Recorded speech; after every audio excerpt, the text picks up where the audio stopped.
Okay, to recapitulate, I'll try to emphasize what I think are the major areas of research that we know we have to understand and that we don't. In the case of carbon capture and storage, we have to understand a lot more about leakage rates. We have to understand about integrating an actual centralized power plant with a carbon capture and storage system. We have to know whether we can retrofit existing power plants or by changing them into oxygen combustors, whether the cost would be so great that it would not pay to retrofit them, that we'd have to build a whole power plant from zero. And both long-term and short-term experiments on the actual sequestration and storage of the carbon in various receptacles, but probably primarily in deep saline aquifers, which are the preferred place to put it right now.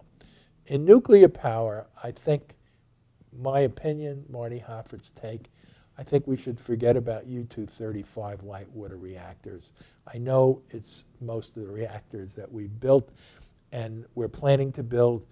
There are some plans for recycling the fuel 1 or 2 times. That's not enough.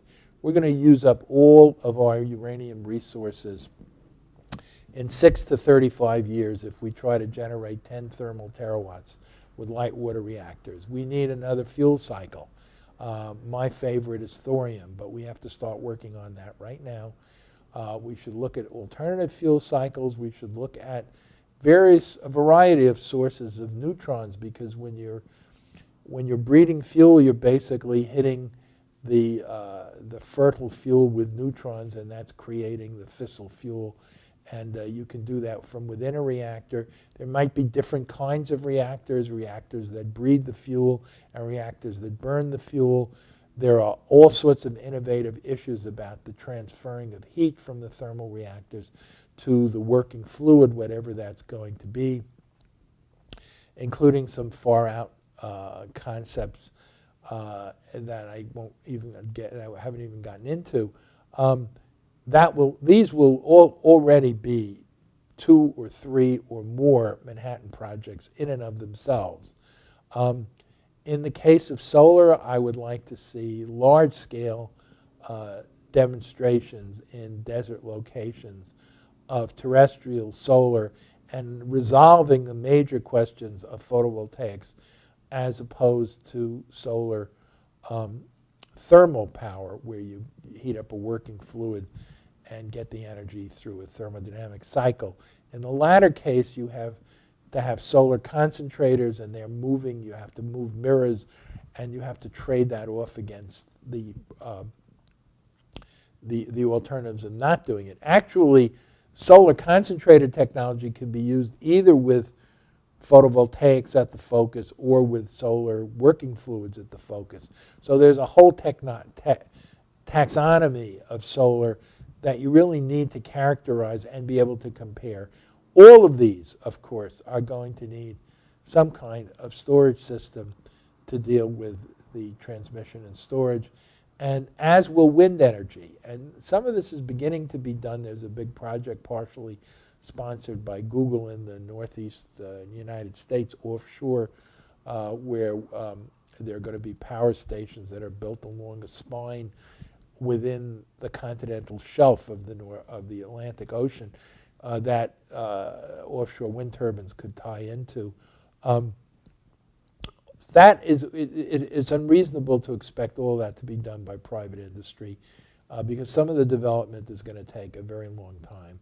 I've also mentioned solar power satellites, but there are other projects like intercontinental global scale transmission lines of the type that were first proposed by Buckminster Fuller in the 1970s that would allow solar energy to be collected on the daylight part of the Earth and utilized on the nighttime part of the Earth. These projects span a very broad spectrum of technologies, all of which will be different, so we need a lot of different kinds of engineers and physicists and chemists and biologists working on them, and a lot of different kinds of projects when a lot of people with different technological skills, manufacturing skills, administrative skills to make these happen. Only when these have been demonstrated can they be adopted on a wide scale.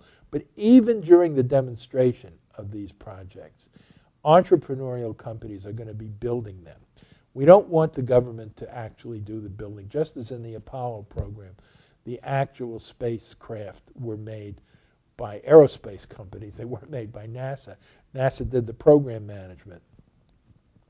And the same thing has been true of the space shuttle. Eventually, it will become commercialized and the private sector will take it over, just as the private sector is taking over the launch, the space launch business. Now, there are private sector companies that are going to be bringing cargo into orbit for the space station and will be doing other commercial things. But that's 30 years later after NASA did the same thing. If we don't do that, and we have to realize that this is a fundamentally different approach from cap and trade. We're not trying to provide market incentives indirectly, although of course we're going to need some kind of carbon tax or some real allocation of funds to do this. We're making direct investments in the technologies that we need. This is what was done in World War II. This is what continues to be done by the military. This is what's being done, for example, in China, the most efficient capitalist economy in the world run by communists. And I think that's what we have to do.